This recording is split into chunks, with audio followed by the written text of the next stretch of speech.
Hello, fake sinners, and welcome to this week's meeting of the Sad Kids Record Society. I'm your host, Lily, and I'm listening to Salt in the Sea by the Lumineers. And I am your other host, Adam.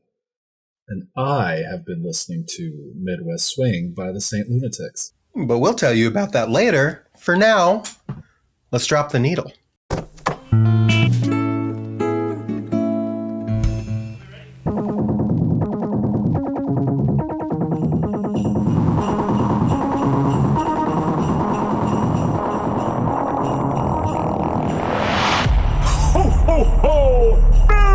Christmas!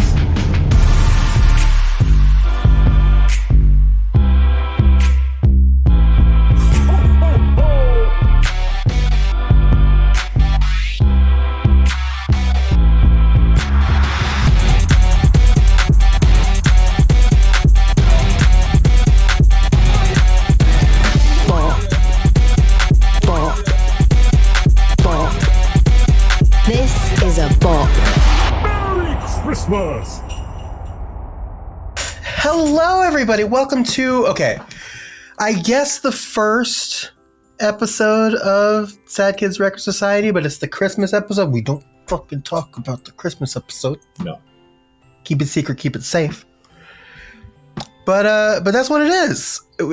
Sad Kids Record Society, if you've never listened to it before, neither has anybody else. It's the first time we're doing it. And so this is a lot of crazy faffing about. If you used to listen to the podcast we did, welcome back.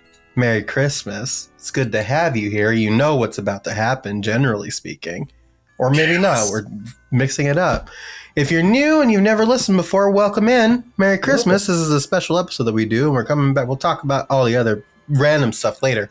It's also weird to have strangers at Christmas. What do you mean? Like, you don't usually invite strangers to your Christmas episode, but I understand. We're like, it's like a shelter, like, you know, it's like a like a soup kitchen. You know what I mean? Yeah. We're like the Chinese restaurant on Christmas. We're always open and we're ready to serve all the folks that don't have anywhere to go or don't celebrate. So it's December 25th, 2025 as you're listening to this. It is way earlier for us, but quite frankly, we have to get this out of the way. 25, that feels weird. It just feels It does feel weird. 25. Yeah, it does feel weird. But you know what? We're making it through it. We're here. It's Christmas. If you don't celebrate Christmas, then, happy Hanukkah, Kwanzaa, Festivus, Thursday. Yeah, happy Thursday. Just any of those. And if you do celebrate Christmas, Merry Christmas. The first thing we would like to do, we being me, Lily, and we being him, Adam, is talk about the fact that if you were a fan of our old podcast, you'll know that for a good number of years, 3 years in a row, we did we covered a Panic at the Disco Christmas song called "Feels Like Christmas." God damn it! Yeah, and it was not a good song. No. And so we were thinking about what we wanted to do for the Christmas episode this year. And we thought, you know what? We want to keep the tradition of having a Christmas episode going. I think that was very important to us. But we just I think with us leaving Panic at the Disco behind in the past,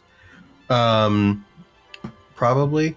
And also, with the changes, everything happening and us changing the feed over to be Sad Kids Record Society, all the other stuff, we were just like, we should probably not make our very first thing we do under this new banner talking about Feels Like Christmas by Panic at the Disco for the 4th year in a row.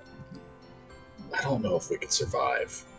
And quite frankly, I don't know that we had much else to say about it. No, we beat the shit out of it. We beat it up each Christmas, and then we beat it up on the rankings. I don't know if we could have done anything else. Yeah, well, because here's the thing: the first time we did a straight up and down like cover of it. Like we talked about it and we talked through the song, white children playing and boob jobs and whatever the fuck else was going on in that song. And then the second year we did, and this was before we really understood that like ChatGPT and LLMs were like not super cool and like not really beneficial or worth using. No. And so we did in our second year, we did try and come up with a better Christmas song than Feels Like Christmas using ChatGPT. And then the third year, we compared it to another song that Brendan Urie did on a live stream called Doesn't Feel Like Christmas. Or it's like some other song. We compared them and made them fight and kiss. Yeah. Little action nasty kiss. Yeah. And so now year 4, we are saying goodbye. That doesn't mean we might in a couple of years come back to it. I'm not going to say that we're never going to talk about it again. Sure. But I think for us right now and where we're at, I think we need to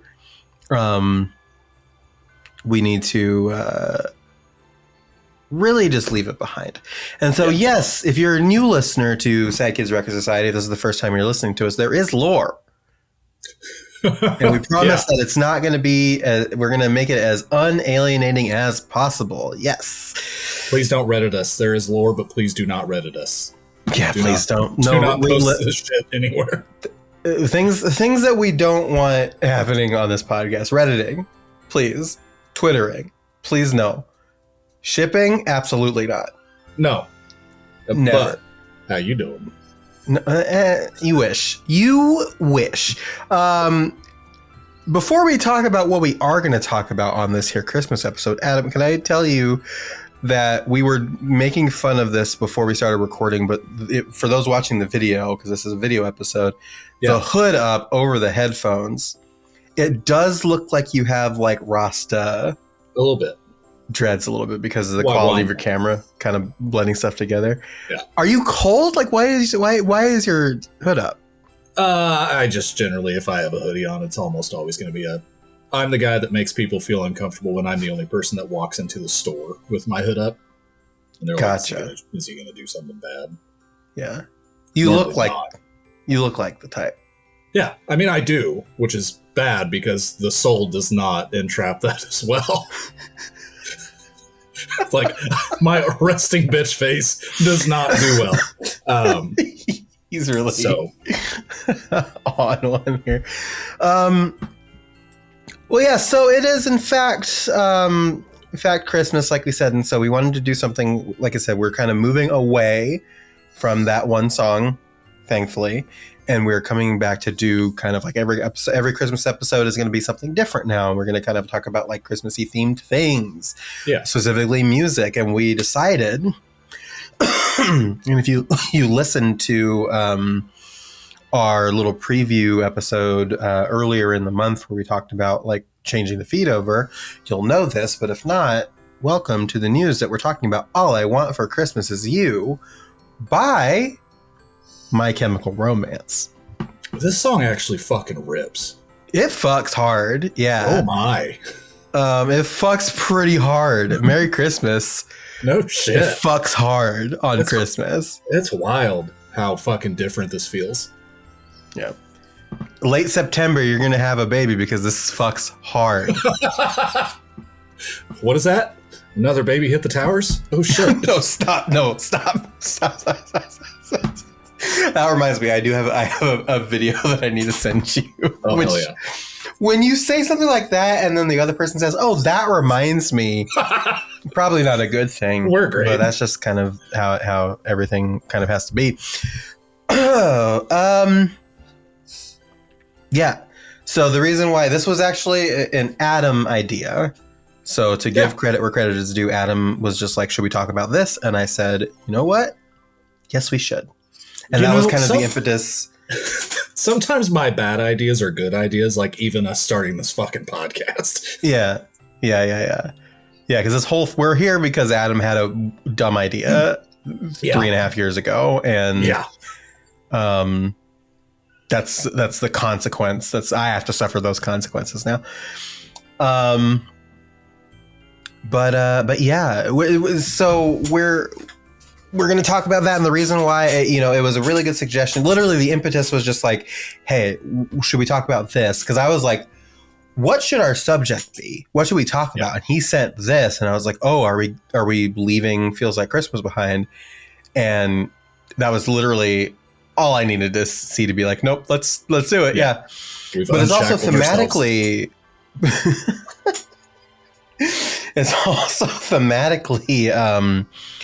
pretty cool because our first season when we come back for our like official start is going to be Black Parade. Yeah. So we've got some My Chemical Romance ties there.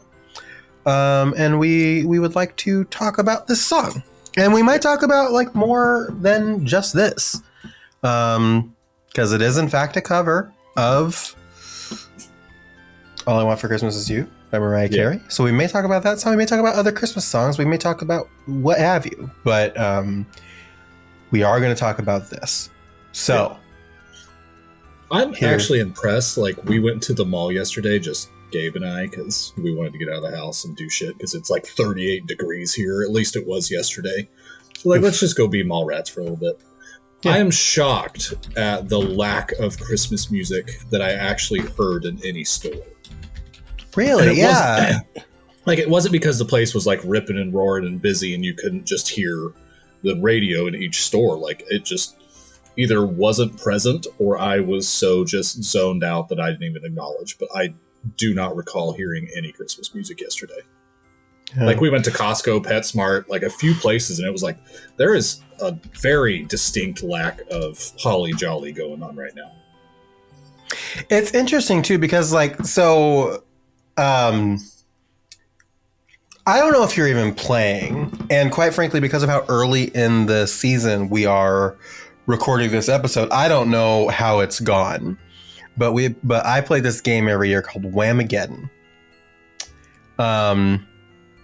And Whamageddon is a game where you try to avoid listening to Last Christmas by Wham for most of the month of December. Basically, you go through all of December, and if you make it to Christmas, your reward is that you get to listen to Last Christmas by Wham.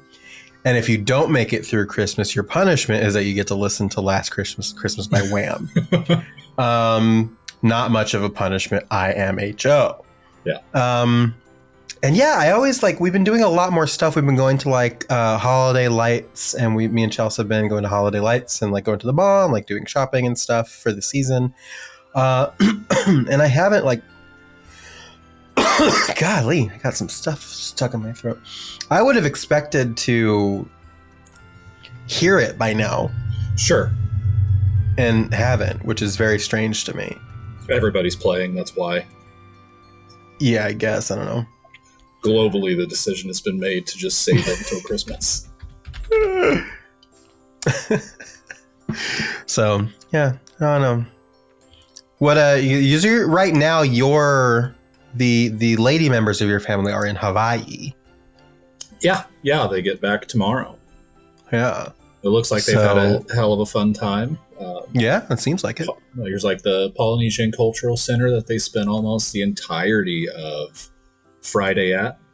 Saturday was Pearl Harbor, and then like the day before actual Pearl Harbor Day, so that would probably be pretty neat. And then last night was the parade. Like, they do a big Pearl Harbor parade, and all the All-American cheerleaders were in it.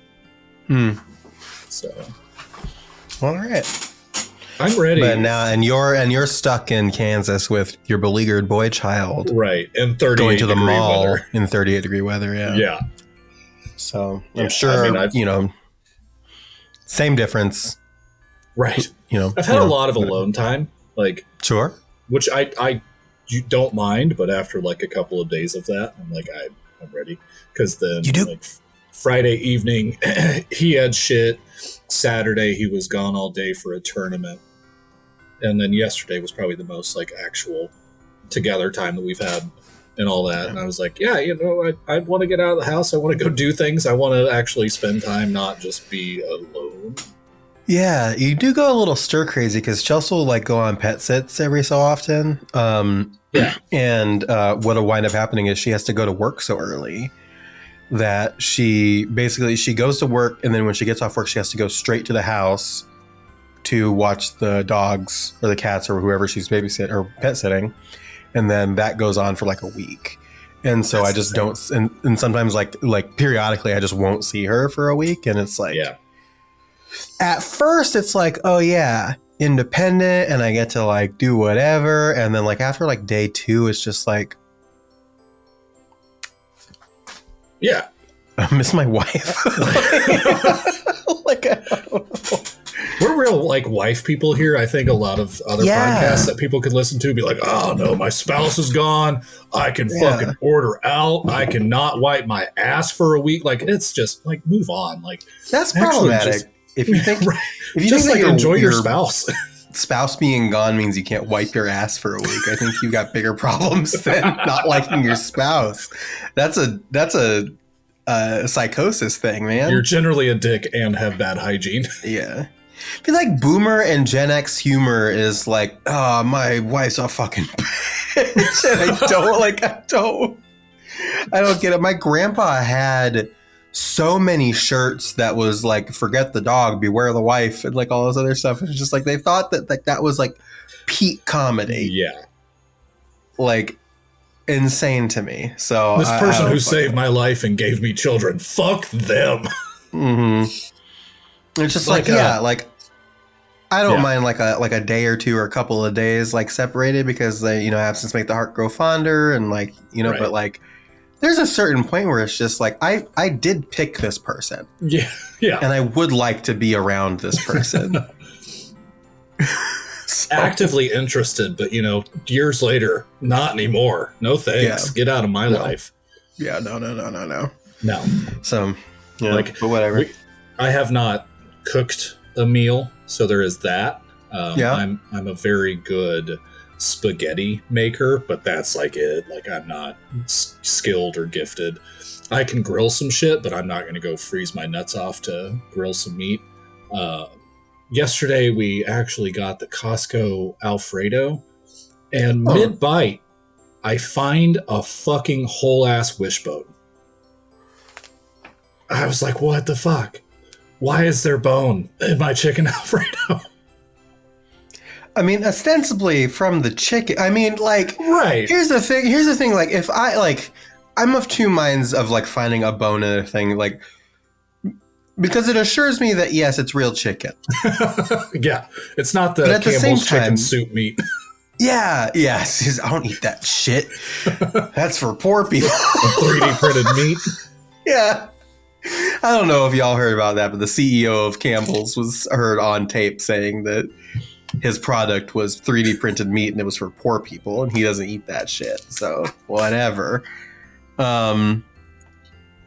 Just another thing. Just another fucking thing. But yeah, I you know what? I completely forgot what I was gonna say just then. Right, yeah. Like I could expect to find a bone and a lot. There we go. It was about the bone, but it's Pasta, just like not so much. No, because that's the thing is like, yeah, I guess it's real chicken, but at the same time, it's just like I paid for this thing, and I expecting to not have bones in the chicken. Right. Like, that's the exchange you make, right? Where it's just like, I go to a restaurant and I order a plate of chicken Alfredo, right? Yeah. And they tell me, okay, here's the exchanges are like, okay, you make this, I give you money, you give me edible thing. Yeah. And so I'm trusting you that the chicken that you give me is real chicken. Right. That's just like the trust level you have to put into the exchange. And it's just like, and here's the thing. You know what never has fucking bones? A chicken nugget. That's true. And maybe we should be eating more fake shit. I don't know, but absolutely. a chicken nugget has never fucked me before. So no, I mean, no, I've never been boned by a chicken nugget. Okay. Oh my god. We didn't get to talk to each other in an episode post Thanksgiving. No, yeah, it's kind of weird, right? This whole like level of silence between the podcast and all that is strange. This hiatus is weird. So yeah, like it was. We do talk. One. We aren't friends. Yeah, no, absolutely not.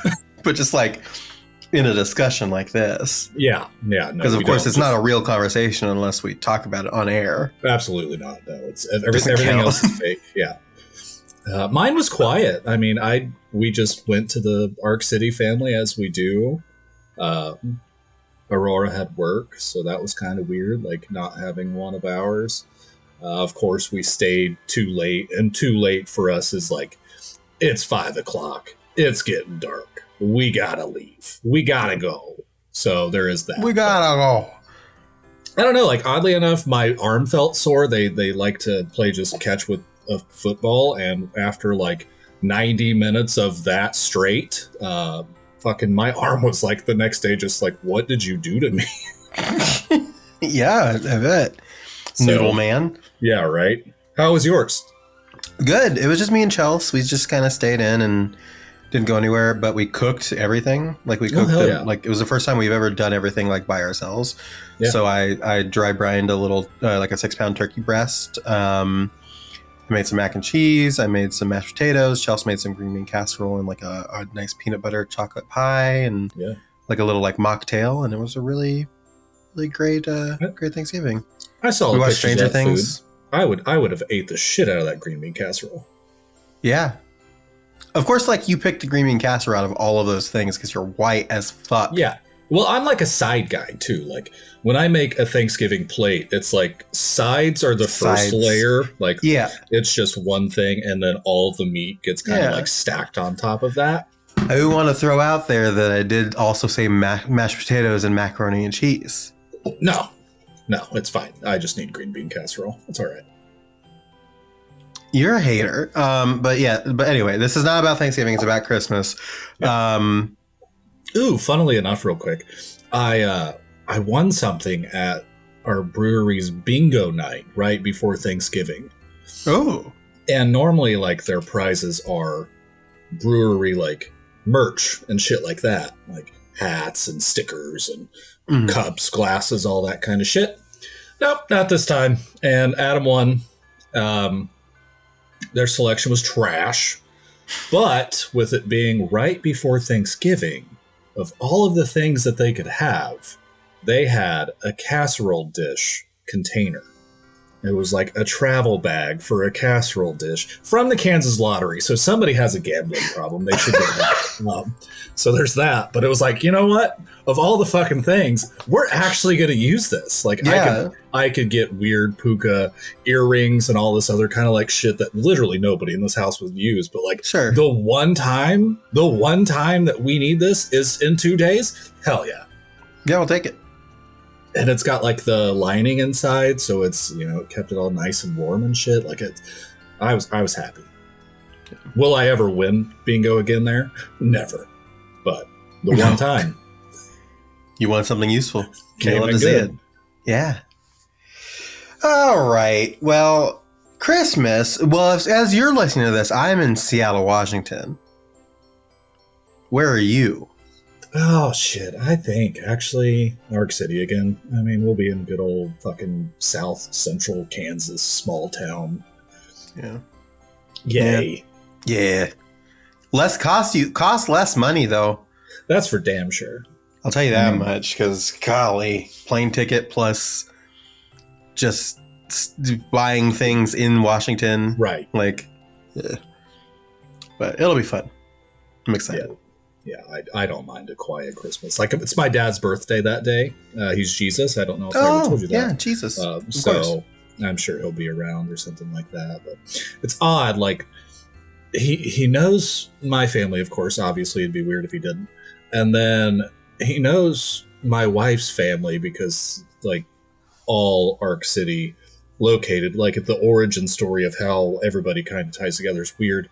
So he knows them, but we're never like, you can go, and he's never like, could I go? It's like we could all go do Christmas together, but He's like me, where he's just kind of like gets intolerant of people after a period. Incredibly empathetic, but like unimaginably sarcastic, and the level of asshole that I am probably just like times two, because that's where I came from. So it's kind of funny after a while. I don't think he could maintain that facade for that long. Fair enough. It'll be fun though. I just like I don't know. I've got like family things over here, so it'll be nice to be with family that actually isn't like unfortunate. So. Yeah. Does your stepmom have a Facebook? I'm sure she does. Okay. I don't give a fuck. I only wondered because the only name on there that I recognized was, of course, your last name, and they had like less than 50 friends, and the face that I saw was like, yeah, this looks like the person that she's described a few times. Like, I could get the vibes from just this profile picture. Probably. Yeah. Probably. I don't care about it. Anyway, we've been talking about us for long enough. After this, we'll talk about music. Yeah. How about that? We are back. If we were popular enough, that would be where we would put a sponsor. But we don't have any of those, so we just did that for kicks, I guess. Yeah. We're talking about "All I Want for Christmas Is You," which is a cover by My Chemical Romance, as we talked, which is originally a Mariah Carey song. Yeah. It's so weird to think that that's like the version, like that's the origin, that alone is not a cover of another song. It does feel like it should be a cover of something, yeah? Mm-hmm. That's actually really interesting to think about. I've never really thought about that, but it does feel like it is like there needs to be more layers. Yeah. Because you figure every Christmas song has been covered like by everybody. If you have a band or a guitar or a drum, you have likely covered a fucking Christmas song. Or you have Christmas albums, like shit. Yeah. I mean, in the 50s and 60s, like everybody just had a Christmas thing. Yeah. But no, like I guess they all have to come from somewhere, and this being, I would say, probably one of the most popular modern Christmas songs, I would say, ever. Yeah. Aside from the one that you mentioned earlier by Wham. Right. But this is Mariah Carey originated that one, and My Chemical Romance covered it in 2009. So fuck, that's the year I graduated. Fuck yeah, dude. Fuck yeah. That was mine was the next year. Yeah. 2010, baby. But before we talk about the song, let's talk about the thing. Yeah. So the cover, "All I Want for Christmas Is You" by My Chemical Romance comes from a compilation album released on December 1st, 2009 called Gift Wrapped 20 Songs That Keep on Giving. It was I mean there's 20, it's a 20 song album. Yeah. And the cover of it is apparently a speaking of people with Christmas albums, a send up of a Patti Page Christmas album. That's really all there is to it. It's about an hour long. They did do a gift wrap volume 2 in 2010, so that might be something to pull songs from. But let's talk about 2009. Yeah. So we're just gonna go through the list. It's a really interesting mishmash of people and things.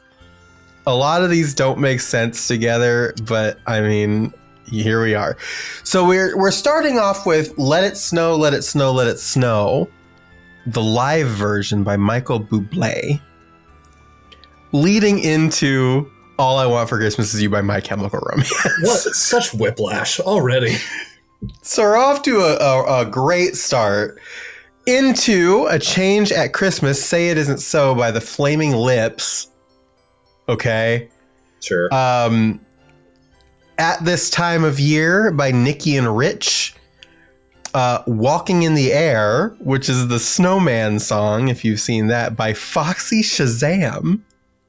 That's a pull. The Lights and Buzz by Jax Mannequin. So weird. Yeah. Silver Bells by Megan Smith. Winter Wonderland by Randy Travis. Yeah. Into My Dear Acquaintance, A Happy New Year by Regina Spektor. Like, yeah, sure. I mean, Yeah, okay. 500 Days of Summer called They Want Their Artist Back. We then have Yourself a Merry Little Christmas by Tyler Hilton. When is Hanukkah this year? So we have moved over to Hanukkah for this one. When is Hanukkah this year by Melee. Into Alone This Holiday by The Used. 30 Days. Yeah. Not only are we like all inclusive, but it's like, oh, hey, you're by yourself now too. Yeah. 30 Days by Never Shout Never. Holy shit, Never Shout Never. Santa Claus is Back in Town by Dwight Yoakam.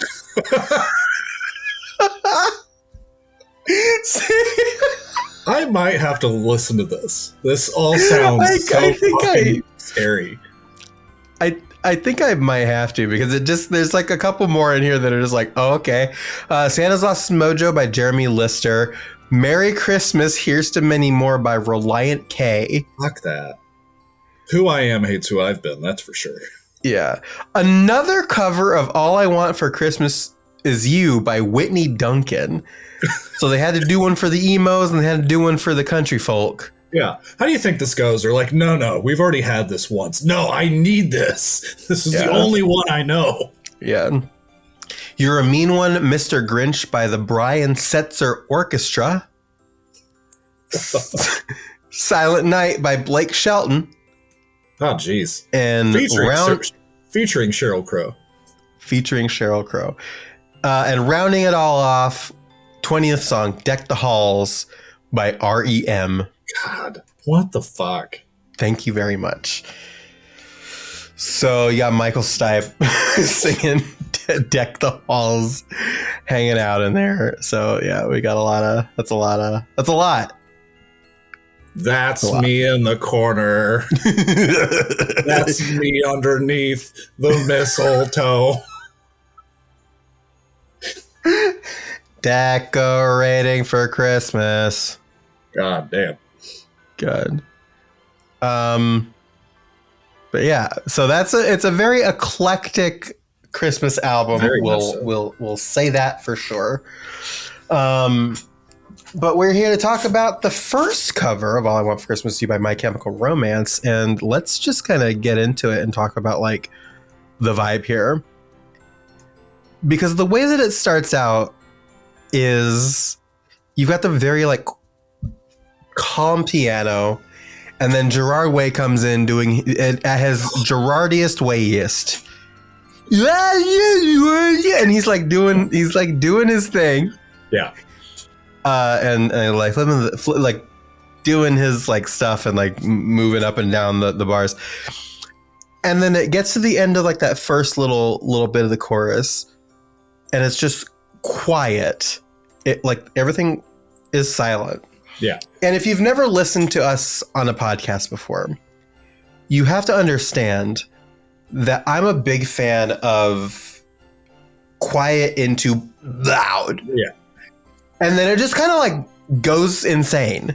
You get the drums, you get like the cymbal count in, and then you get fucking band. Yeah. It's wild how long it remains explosive and how quick it just gets there. Like this just fucking grabs you and it's like, it's Christmas, bitch, let's go. Everything's wrapped, we're leaving, you're coming. Yeah, it's just like it just hits you hard. And it's one of those things where it's like, here's what I have to say is that like I feel like it could be even more My Chemically and romancy. Sure. Because it feels like if I'm ranking like My Chemical Romance intensity on like a scale of like 1 to 10, where 10 is like My Chemical Romance and 1 is like your acidic love or whatever, we're just kind of like pulling it down. That was a really bad joke. It's probably like a 4 or 5 as far as intensity, and it's not a bad, like, again, it fucks. It's not a bad song. It's not a bad cover. It's very cool, but I just feel like it's just like I could have taken more Gerard Way and more My Chemical Romance and still been very happy. Yeah. Yeah, I think like looking at what's on this album, I'm sure everybody played it relatively safe. And I mean, it's, with a Christmas song, save for the one that we've escaped, like how far out there can you be? Yeah. And it's not that like the last song that we discussed was far out there, but at least it was an original, and it still like kind of stayed to what the band was wanting to do at that point. Yeah. But this is just, it's not necessarily like Baby's first My Chemical Romance, but it's kind of a few steps beyond that. Yeah. Well, I hope that, everybody playing it safe. I hope Dwight Yoakam went a little crazy with Santa Claus is Back in Town, because that's what I'm hoping for. I need my Yoakam. Yeah. Guitar Santa's back. Hillbilly music. Once I saw that, I was like, I have to listen. So I gotta. Excited. It's like, what an interesting thought experiment this album must have been. No shit. I did look ahead. The second album doesn't look as like, oh shit. Or it's like, oh, this one. Yeah, I saw like Tegan and Sarah was on it. Yeah. It looks like there's a video of a Devo Christmas song. So, I guess whip it. There's a couple, like Regina Spektor came back, Foxy Shazam came back, Flaming Lips came back, but there's the Token Hanukkah song on there as well. Absolutely. So it's like, yeah. But I was trying because she was like a host. Cara DioGuardi was a host on American Idol for 1 season. All right. Anyway, not important. Tell me how you feel about, tell me about like your general feelings, like listening to this song and like how it builds and stuff. I think like listening to it was, like we've said, like it fucking rips. It's a cool ass cover. And I was surprised to think like we've had this song at this point for 20 years at this point. 21 fucking years almost. No. Yes. No. 30 years.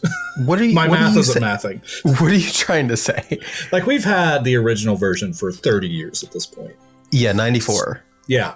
So to hear this was like a pleasant surprise, because it was just thinking, man, like I'm so fucking tired of this song. There's no way that this song could sound any different.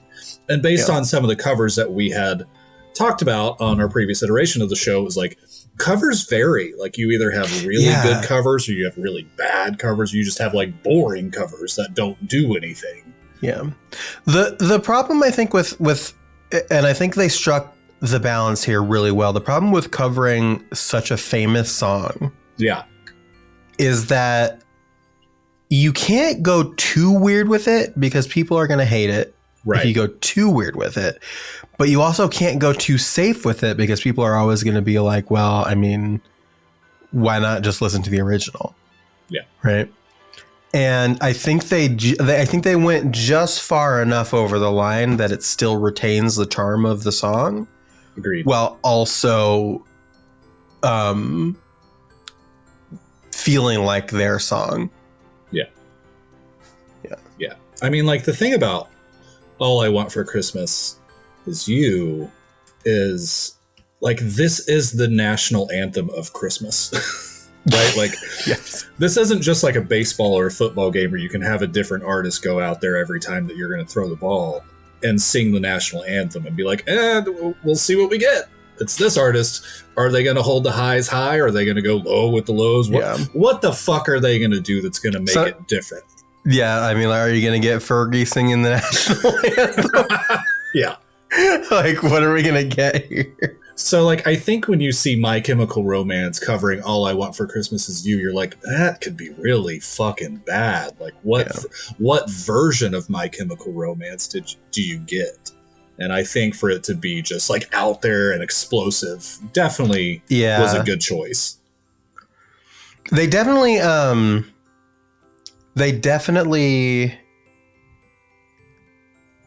yeah, explosive I think is the word that I would use for it, because they definitely like really went for it, I think. Yeah. Like there's not a whole lot of soft, there's not a whole lot of lingering, there's not a lot of low. Like when it is, you still get like Gerard Way weighing his way through it. So like it stays true. It's not boring, and I think that's the best compliment that I can give this.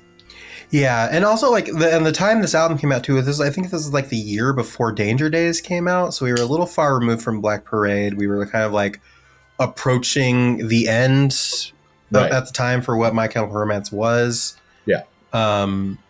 So you know, it was an interesting time in the history of the band, and I'm sure we'll get into that more when we get to our season about it. But I think like they did manage to make like a very like a uniquely My Chemical Romance song here. Yeah. Like it's even cool as it starts to near the end of the song, or like the final verse. It remains at that kind of like loud tone, but in the most Gerard way of doing things. I'm going to hate this season of weighing. Like in the most Gerard way of singing, he gets like this emotional kind of intonation in his voice as well, where it's like you feel like he's gonna have a breakdown. Yeah. Like it does that, and it's like, oh shit. He almost does, because there's a part like so there's that part like towards the middle of the song, the bridge, where the lights are shining brightly, that part there. And the way that they do it, it's like it is very much like a My Chemical Romance breakdown, where like the guitars go like the dun dun the dun dun, and it's very much like a emo like MCR breakdown moment for a bridge. Yeah. Like there's the part where he like he's dragging out like the end of a word, kind of sinks down, and then the next one he just punches, and it's satisfying as shit. Like it's weird to say that a Christmas song has a satisfying moment, but wow. I don't know that I would listen to this like regularly, because again, it's like I got to be in a very like specific vibe for a Christmas song. But like if this came on the radio and I was just like not paying attention to like the words and I just heard, I was like, oh yeah, let's go My Chemical Romance. I wouldn't think about it. No, like I'd just be like, yeah, fuck yeah. Like I wouldn't think too hard about it, because it sounds like a My Chemical Romance vibe. Yeah. And so it's just like, I don't know. I love that they were able to do that, where it's just like, I think I have issue. I'm a big Christmas music fan. Sure. I get really into I mean, I don't know if you can see on the video, but I've got my little bow, and like, I like it. I've got my red that I decided to wear. Adam decided to dress like a fucking cave troll, and me, I was a little festive. So, you know, whatever. It's the Gamer's Addy shirt. Yeah. Oh yeah. But for me, it's like, I really love Christmas music. And I also love Christmas music that like follows the tenets of Christmas music, where it's just like, I can tell this is a Christmas song. Sure. But I also take umbrage with the idea that a Christmas song needs to sound like a Christmas song. Yeah. And I think it's more the spirit than anything. And I think this is one of those ones where it's just like, this is a Christmas song and it sounds like a Christmas song. And I feel good listening to it at Christmas, but it is also like a pretty damn good rock song too. Right. And I really like that.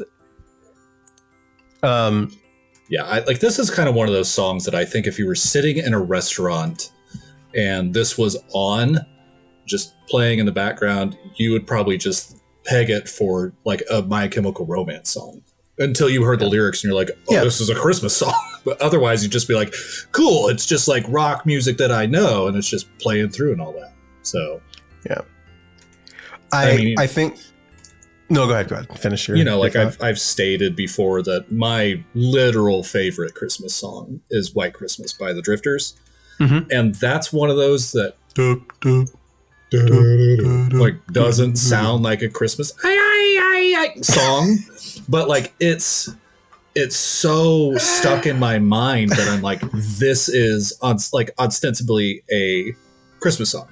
Yeah, but like nothing about it is like, hey, this is Christmas aside from lyrics, but other than that, you're like, yeah, cool. Like, fuck it.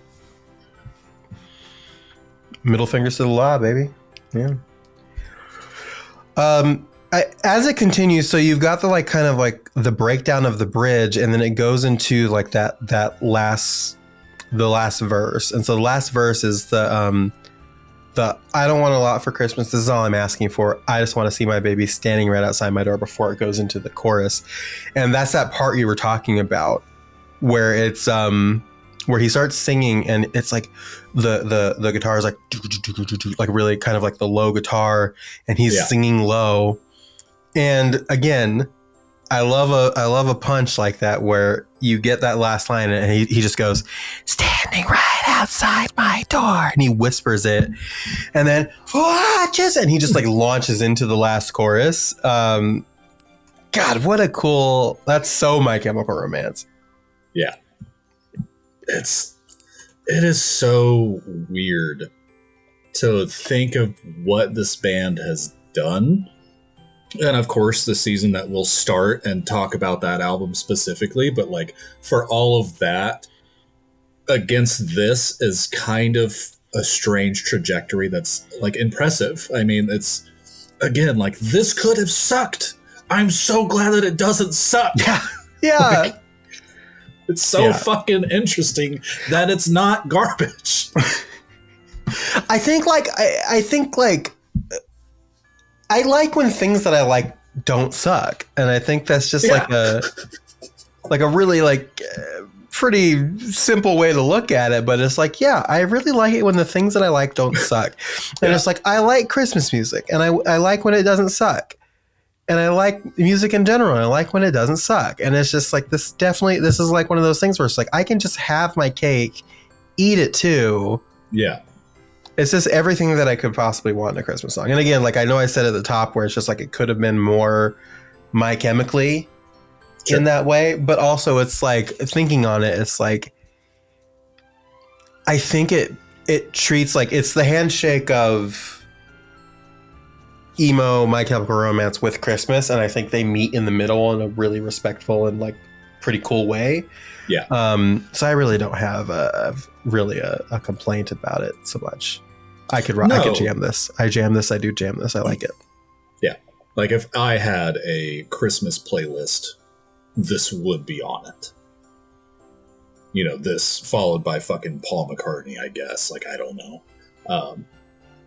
I think my only beef with Christmas music in general, and it's not the fault of Christmas music, that does not need to start being played in places November 1st. Like, I don't need 2 solid months of Christmas music. Yeah. If you kind of give me a good solid week, that is the Christmas week, and it's like, fucking get all your Christmas songs in now, I'd be like, cool, I'm all right with that. Like, I legit, like, once Thanksgiving is over, I'm fully on board. Sure. Like, I'm fully in.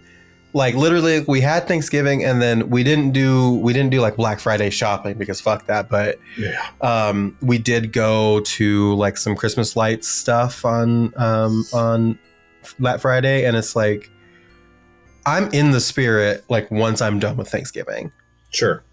But it's just like, I think the creep is getting sooner and sooner and sooner, where it's just like, I can't even like enjoy Halloween. Right. Yeah. Before Christmas is like, hello, I'm here. Like, it's like, God, I'm honestly surprised that like the people that brought you Spirit Halloween haven't like decided to do like Spirit Christmas or something. So I thought there was. I know there's not one near here, but I thought that there was a version of Spirit Halloween that did do Christmas. I'm sure it's got to be a thing, right? Like, I don't know. I doubt it's the same people that do Spirit Halloween, but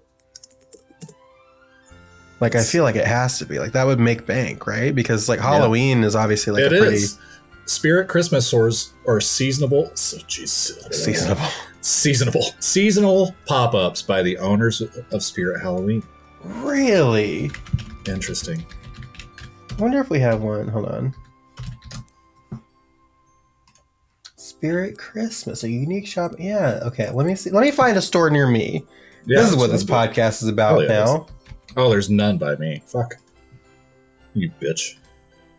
Damn. There is a Art the Clown Terrifier stackable mug set.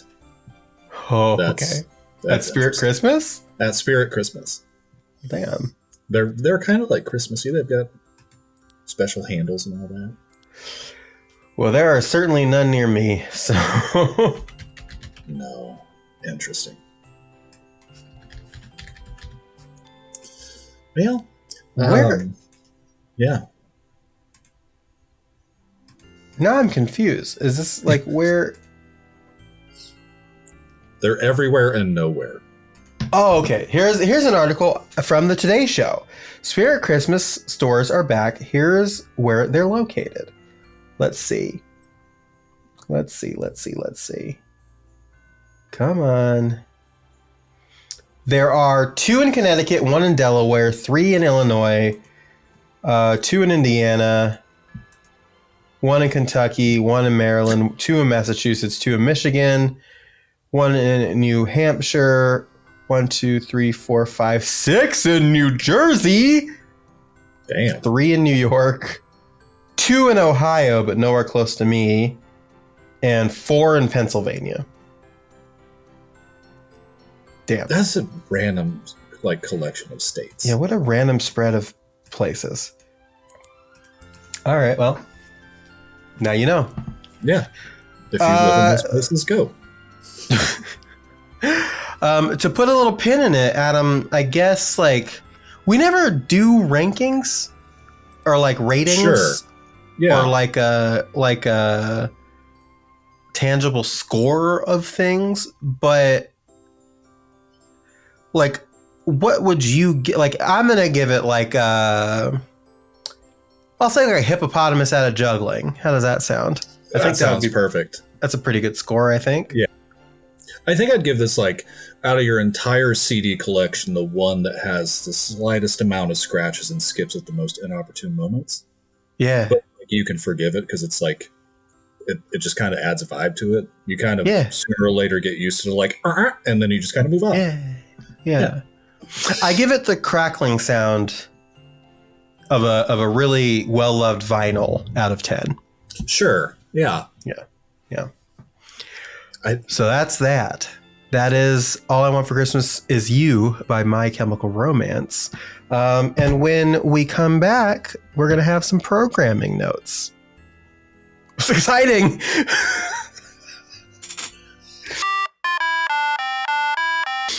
Welcome back. Hello. I've got a good coupon code for HelloFresh for you now. Actually, very fun. We will periodically get, "Hey, we miss you" letters from HelloFresh. Sure. And I literally just got one yesterday where it's just "Oh, this deal is exclusively for former members." And it's just I'm okay. I'm a former for a reason. Thank you. Yeah. I like the idea of HelloFresh. It's just I feel like I can just never trust. I think it's one of those things where it's they do the shopping for you and they do the pre-portioning. And it's just when you really think about the shopping and the pre-portioning isn't actually that difficult. Right. They put bones in the Alfredo. Yeah, as long as there's no bones in the Alfredo, we're doing good. My thing is cleanup. I hate cleanup. Oh, sure. So if they pack a little plastic person in the HelloFresh, and then I could just pour some water on them, and they'll do my dishes, and then they'll just fuck off, then I think that's what I need. Hell yeah.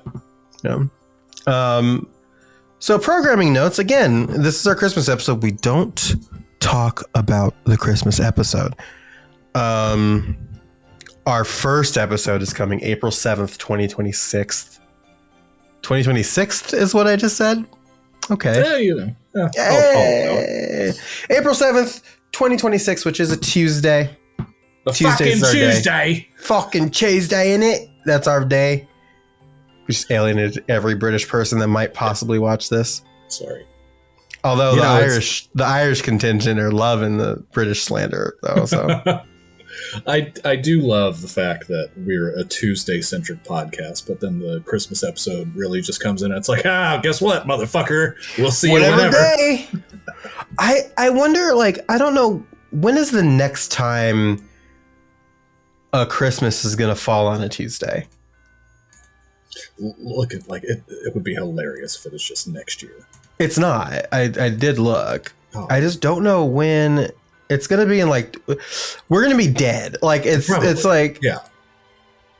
Ooh, I think, wait, hold on. Is it 2029? 2029. So we'll see you then. I don't know what we're going to do. We've got some time to think about it. But yeah, so Tuesday podcast, April 7th is our first episode. We're covering, like we've been saying, we're covering the Rolling Stones 250 greatest songs of the 21st century so far. I'm still scared of this. I'm still scared of this list. Yeah, again, I've reviewed it in the past before we thought about this as a thing. Adam has not seen it yet. You can look at it. You could also not look at it and be surprised when you listen to it with us. That's also an option. It is an interesting list. So that's going to be our premiere. We're going to talk about that. We're going to talk about a little bit of our music tastes in that episode as well.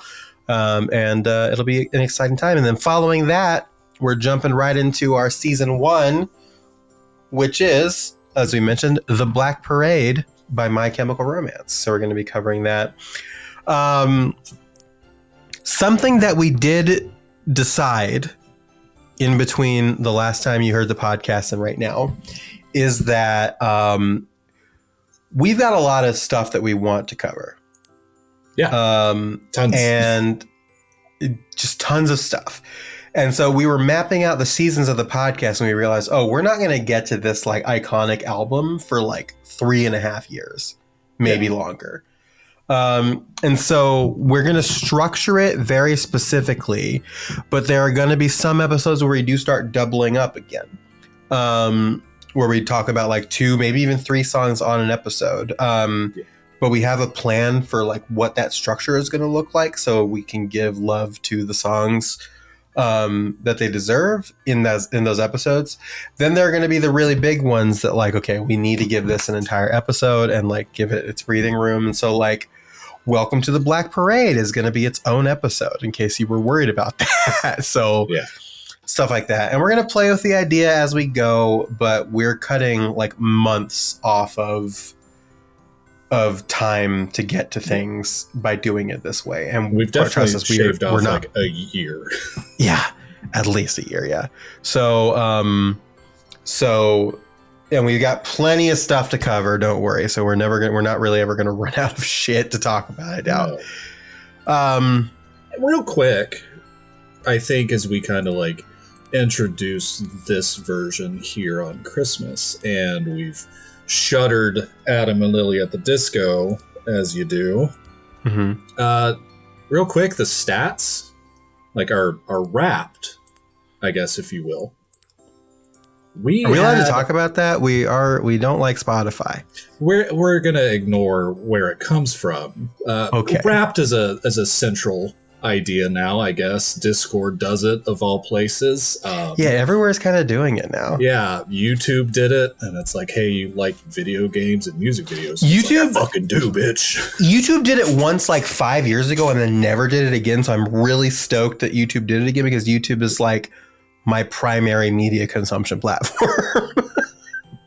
So, but like the points that I want to get on real quick are like, we had a total audience of almost 3,000 people, which like for a lot of podcasts is just like a general episode that people would listen to. But as we've done this for 3 years, we know that this is a relatively niche, small family, basically. So I think for like that number to be where it is crazy.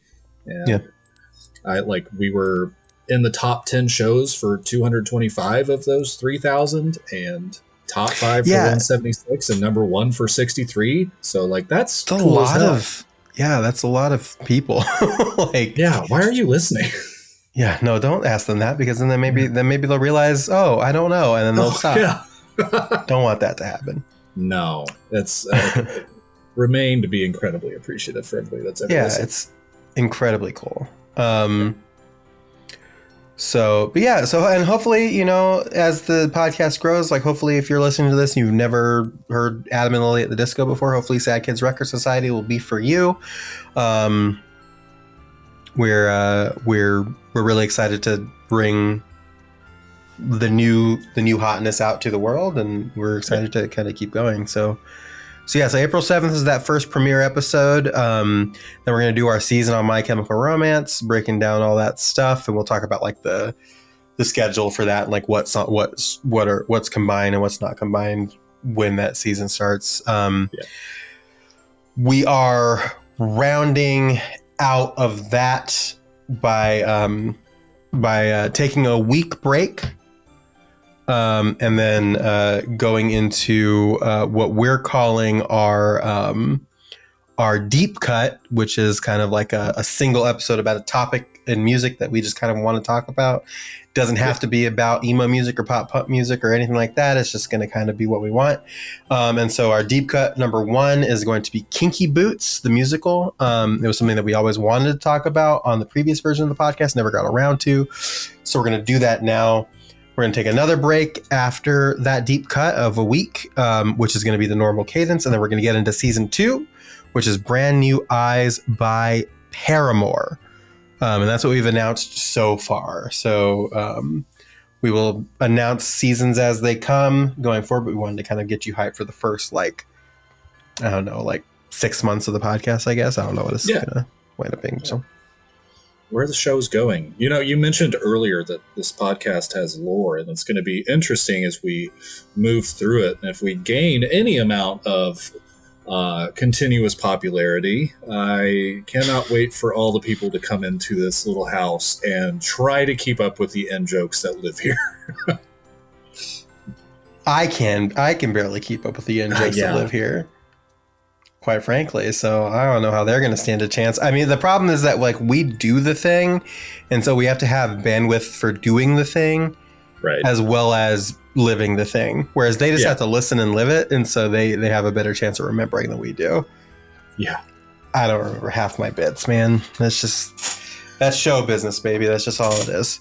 Yeah, usually after I just say words, I forget what was said, and sometimes that's an issue. Yeah. So. I do like a full defrag mentally after every single recording.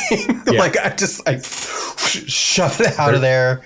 There's a lot of buildup and preparation into, and by a lot I mean very little, but it's still the maintaining of those thoughts and not letting them slip away or just get off on a different track, which we commonly do. But once we're done, fucking it's gone. You do your thing and I am done. Did I say something problematic? It's not me anymore. I'm a new person, so you can't. That's gone. I flushed that. So sorry. That can't was cancel me. Adam and Lily. Yeah. Different this week. Different Adam and Lily. Sorry about it. Don't know what to tell you. You said microaggressions. I've done a lot of microaggressions recently, and I'm just God. Well, that pales in comparison to that one time Spotify auto captions decided to mishear my Red Wine Supernova reading. Yeah. There's that. We're not gonna talk about that. Lore, like I said, lore, and it's all esoteric and bad.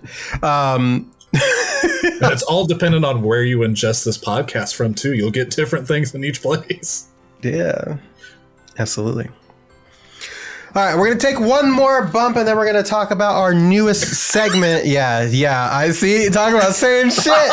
Talk about saying shit that you that's just out there and you can't take back. We're going to take one more bump. We're going to rip another line. That's not what I meant. In show business, it's called a bumper, and it's like it bumper is like a bookend. It like bumpers the end of like a segment into another, and so it's called a bumper.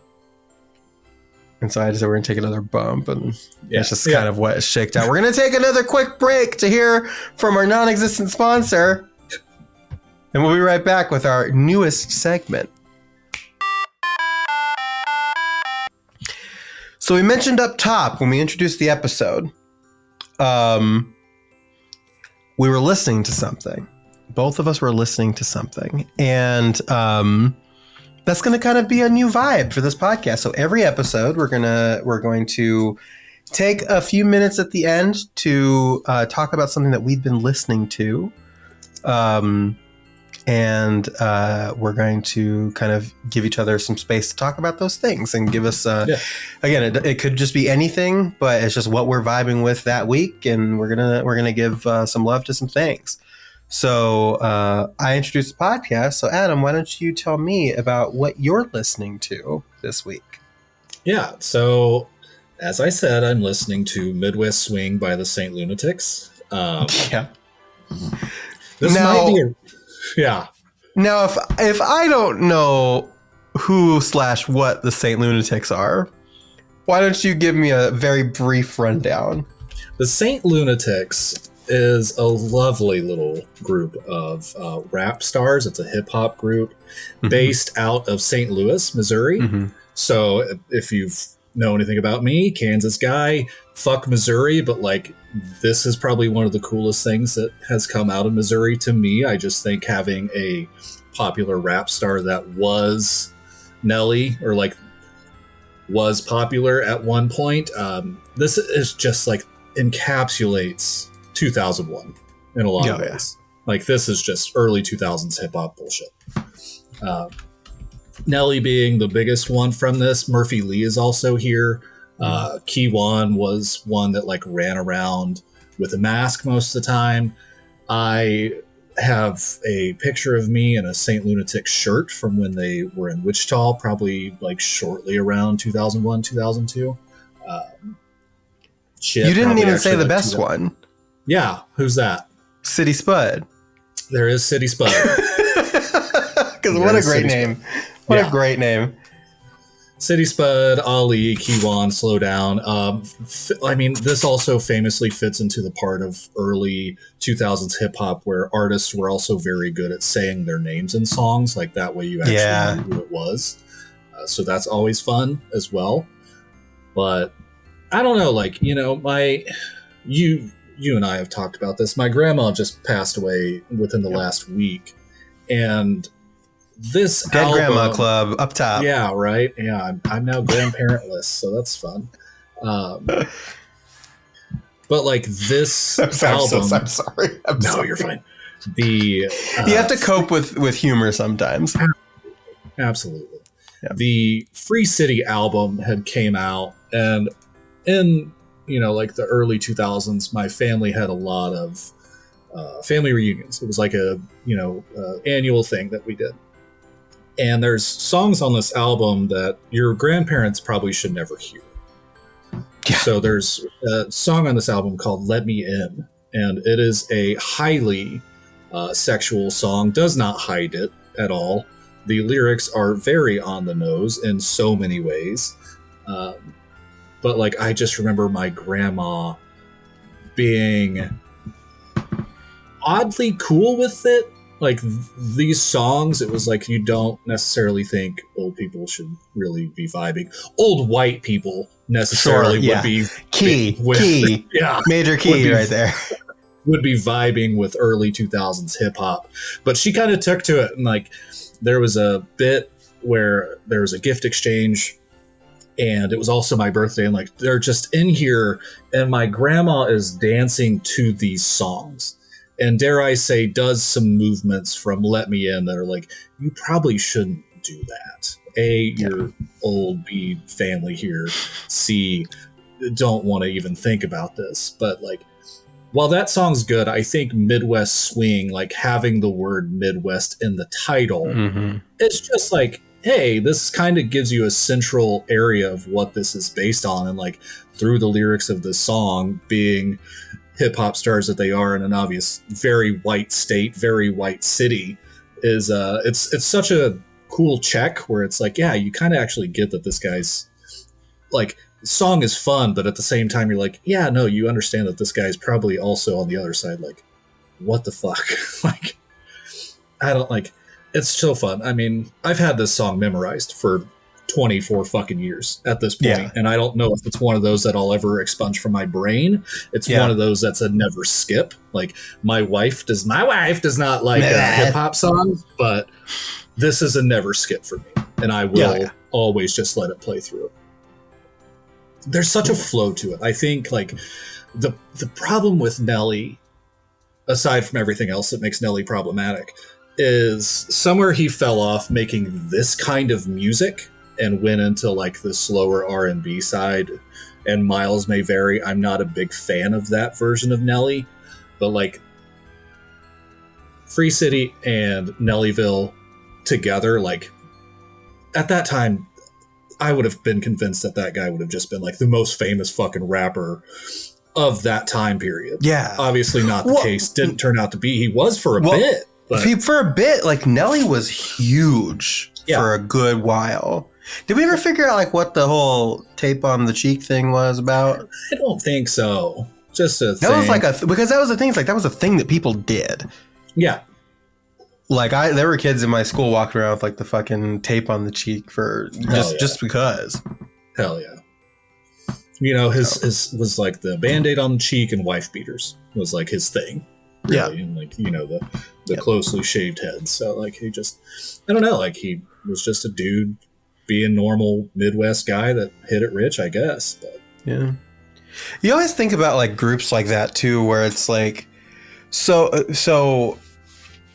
50 Cent, Curtis, professional P. Diddy hater, talked about it in an interview where he was just like usually with like rap groups like that. So you think about like G Unit, you think about D12, you think about groups like that, Wu-Tang, you think about groups like that. Usually like one of them gets really big and they kind of like begrudgingly give the other ones like play because they want to make the other one happy. Right. And it seems like Nelly was the guy from Saint Lunatic. So yeah, you know, like Murphy Lee popped off for a while. Yeah, he's got they always do. Like other people in the groups always do pop off for like a sack. Right. Like, I don't know if I've ever heard anybody else from D12, but like that's probably well D12, yeah, no, but like certain ones, like you think about like G Unit, like Lloyd Banks and The Game, and Tony Yayo was pretty big for a little bit. Yeah. Well, fun fact: John Cena, who is retiring from wrestling this year. That taunt he does, that you can't see me, he did an interview where he talked about he got that from Tony Yayo because he used to do that in the video. Interesting. He used to do this in the videos, and so his cousins like dared him to do it. His brothers dared him to do this on TV, and he did. That's funny. So, but yeah. Well, you've got a song. I do have a song.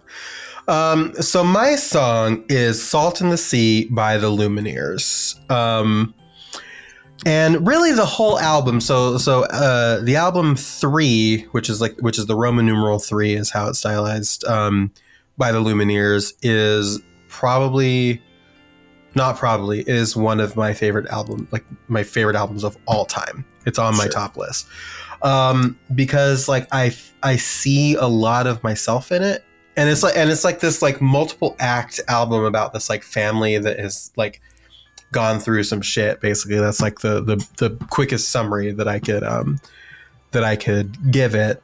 And it's just like, God, I listen to the song. There are still songs that every single time I listen to it, I cry because I think about like my situation. There's a song on this album called "Leader of the Landslide," which is like, I've got like some stuff with my biological mom that like, that song fucking hits me. The first time I ever saw them play that song live was at the Gorge in Washington State, and it's like this really beautiful like amphitheater, and like it looks out into this like canyon with like a river behind it. It's like really beautiful. Like think similar vibes to Red Rock, which is like a famous one, like Red Rock Amphitheater that people know. So it's like it's very similar to that if you don't know what the gorge is.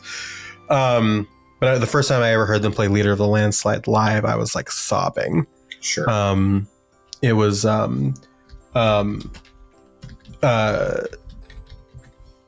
pretty watershed moment for me, literally. But with Salt in the Sea is the last song on the album, and it's just like this really like haunting, like the guitar and the piano is so like haunting, and it's just like talking about like succumbing to like the darkness that haunts you, and like the war between yourself and like yourself and like being better and like breaking the cycle and stuff. And it's very like haunting. And I listen to this album really regularly, but I find that in the mix of all like the December jolliness of Christmas, like I do find myself also listening to like a lot of like more melancholy stuff. Sure. And I find that this is on like heavy rotation for me in December, most of the time. And it's followed up. So before Salt in the Sea, like the song that comes before it is this like really beautiful, like 50-second song called April. And it's just instrumental. It's just like this, like really like building piano that transitions so like smoothly into Salt in the Sea. And it's just like that plus that song is just like this really like 1-2 punch of emotion. And I'm just in like a state right now where like, yeah, it's this album's time to shine. Yeah. And again, I will listen to this album anytime, and I'll listen to songs on this album anytime. Again, this one for me is also a no skipper, the entire thing. But like it really gets a lot of heavy play like right now. Sure. And it's a little bit more folksy. I think something that a lot of people may not know about me is that I'm like a really big fan of like folk music and country music that's not made by shitty people, which surprisingly, if you know where to look, there is a lot of country music that's not made by shitty people. So I can give you some artists if you're ever curious about that. But and so this kind of like falls right into a line of like folk rock, like that kind of more acoustic vibe that I really dig, that I don't talk about a lot. But I think I talked about like I have my Panic at the Disco tattoo right here, but right next to it I have my Head in the Heart tattoo, which is another like folksy band that I really love. So another one of my favorite bands ever. The Lumineers are also I really like the Lumineers, but I wouldn't put them on like my all-timers list. But this album is so important for me. And I just, again, Salt in the Sea is one of my favorite songs off of it. Though I will say, like, I thought about like what could I do, because I do want to get like something to represent this album tattooed on me, but like the problem is that the Roman numeral 3, there's this like hate group called the 3%ers that use the Roman numeral 3 as like a symbol, and I don't want that. I don't want that, and that's like the only thing that I can think of. So I thought about for a really long time taking like having an artist like interpret Salt in the Sea as like a tattoo, and like using that as like do something like maybe like my like back shoulder, because I don't have any like back tattoos yet. So I don't know. Well, I think like for me, the Lumineers is a band that I need to give more time to, but there's not been a Lumineers song where I'm like, this is bad. I don't want to hear this right now. Yeah, they're decent. They're a pretty good vibe, just generally speaking. I don't know if you've ever like. I really do recommend you like sit and listen to this one, because if you like that melancholy like acoustic vibe, like I would really consider listening to this one. If you have some time, and if you have some time to like sit and watch, they have a music video for every song on the album on their YouTube channel, and it tells the story of the family kind of going through the years. Right. So I recommend taking that in as like a supplemental way to experience it as well. Yeah, I've got it playing in the background, and this song sounds pretty fucking good. Yeah, it's like the guitar is like the. I love a really, really good like melancholy acoustic guitar. Yeah. And it's just like the way that it starts is just like, it's one of those things where it's like, it's not like heavy, but it feels like it weighs on you. Like the, yeah. And especially if you listen to it in sequence where it's the very last thing you're listening to after listening to this like really like lengthy story about this family. It's just like, you feel every fucking strum of that guitar. Wow. And I love the way, his voice like cracks when he sings, where like he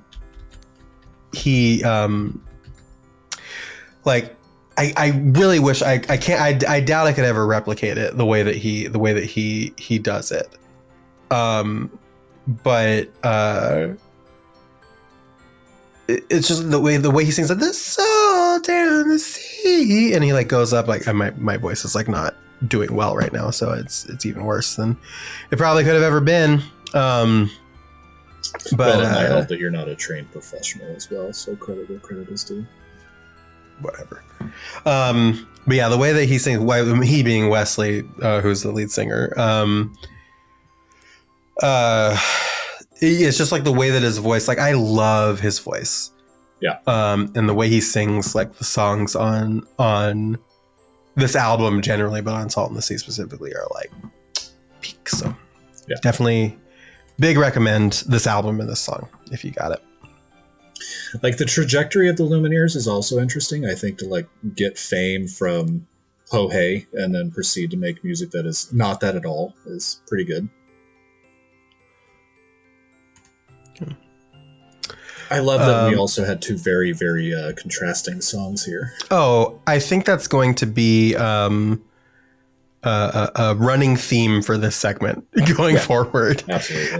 I will say, like we've planned out several seasons in advance, so we know what we're going to be talking about. And again, that could change. Like we also like are open to the idea of like suggestions for stuff, and so like programming could change like in the background. But we've planned out like a pretty lengthy list of seasons. Some of those deep cuts we're going to get into, y'all, are just like, so please look forward to that. But I anticipate that this segment is going to be a time for contrast. Yeah, for sure. It's going to be fun trying to not step on the toes of future seasons or deep cuts as well. Yeah. And I think this is also going to be, at times, I could have came in here, sat down and said, hey, I've been listening to the Clear Obscure Expedition 33 soundtrack because the Game Awards for us are 3 days from now. But aside from that and like removing all video game talk, like that soundtrack itself is just beautiful, incredible. Amazing. Yeah. Like you've got Monoko's theme on there. And I mean, we've talked about the soundtrack. We've talked about the game on previous iteration of the podcast, but like it cannot... Of all the songs, Monoko's theme is the one that you pick. Wow. Yeah. Lovely feet. It's just, fuck. It's so good. Like, well, but like, you realize that he's obsessed with feet because he's a dog, yeah? Yeah. It's wild. There's like a whole thing there, but that means nothing to anybody if you don't know what Claire Obscure is. But yeah. Anyway. But like, if we don't have cold opens, we'll have this at the end of like a cold outro. And I think this is probably going to be a spot where I highlight some of those things as well, just because music is fucking wild. Like we've talked, I don't listen to a lot of new music, but like the things that I love. And when it comes to like video game soundtracks, I can highlight those all fucking day. Oh, all day. And like Cass's theme for Breath of the Wild, like that's something that could be like talked about for hours probably. I mean, there's several versions of that theme depending on where you are. So I'm excited to see what we get into here. Yeah, it's gonna be interesting. You say we don't have cold opens, but we do have cold opens. We have a podcast, a special monthly podcast we're going to be doing going forward. And our first one is probably going to be early May. We'll probably talk to you about it on the launch when we launch in April, but it's going to be called The Cold Open, and it's just going to be us yapping about literally whatever. like video games, movies, maybe probably some music, like just whatever we want to talk about. We're gonna have a monthly podcast where we talk about that. So please look forward to that. Patreon exclusive. We don't do that. We don't do that. We don't do that here. No. Maybe one day, but for now, no, we don't do that. Sure. Keep your $1. Ambitions. Yeah. I mean, I guess that's it. Go to Instagram, Sad Kids Record Society on Instagram. You can follow us there. All of our stuff is in the show notes if you want to check links and things like that to figure out. Thank you again, as always, to Alessio Summerfield, who not only made our theme song that we're going to be using going forward, but made the version that you heard at the top of this episode that was a little bit more Christmassy. Just on a whim, I was like, "Hey, dude, how do you feel about this?" He's like, "I got you." So he did that, and it was very nice of him to do. So his information is in the show notes and will always be in the show notes. So please check that out as well. Yeah, I guess we'll see you on April 7th. Merry Christmas, Happy Holidays, Happy Thursday, and all the other things. Merry Crisis. Merry Chrysler. Adam, do you have anything else you'd like to say before we call it quits for this episode? No, I'm just excited for things to come. I've said it once on this podcast, but I appreciate everybody that continues to listen, and I look forward to anybody else that jumps on. So yeah, let's call this year over. I don't know what the fuck I was going to say. Should old acquaintance and what have you? We'll, I don't know. Yeah, anyway, juxtaposing the new season. Stop. Christmas. We almost made it through a whole episode without saying juxtapose, and now you got to ruin it. Anyway, Merry Christmas, Happy New Year, and with all that being said, I declare this meeting of the Sad Kids Record Society closed.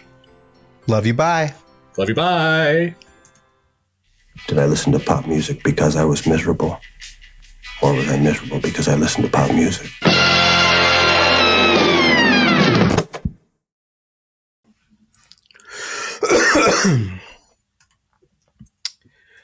Hello, fake sinners, and welcome to... Fuck, I gotta do that again. I gotta take it again. Fuck! We're doing it live. We're doing it live. This is the first time we've ever done this. God damn it. Hello, fake sinners, and welcome to this week's meeting of the Sad Kids Record Society. I am your host, Lily, and I'm listening to Salt and the Sea by the Lumineers. Very good. I am your other host, Adam, and I have been listening to Midwest Swing. Oh, no. This part is the part that can't have variation. So when you go, oh yes, very good. That's not it. That's not it. That's not it. Just read the script, buddy. You're taking it back. And I am your No. I'll just start over. Start over.